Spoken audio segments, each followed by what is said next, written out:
মাগরিবের পরে কারোর সঙ্গে কথা না বলে এই দোয়াটি 7 বার পরে আল্লাহ তাআলার কাছে যা চাইবেন আল্লাহ আপনাকে তাই দান করবে।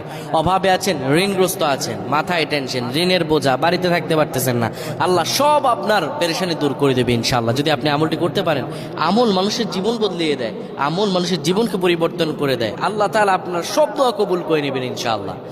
মাগরিব নামাজের পরে কিবলামুখী হয়ে থাকবেন, কারোর সঙ্গে কথা বলবেন না, কারোর সঙ্গে কথা না বলে কিবলামুখী হয়ে আপনি পড়বেন আল্লাহুম্মা আজিরনা মিনান নার, আল্লাহুম্মা আজিরনা মিনান নার, আল্লাহুম্মা আজিরনা মিনান নার।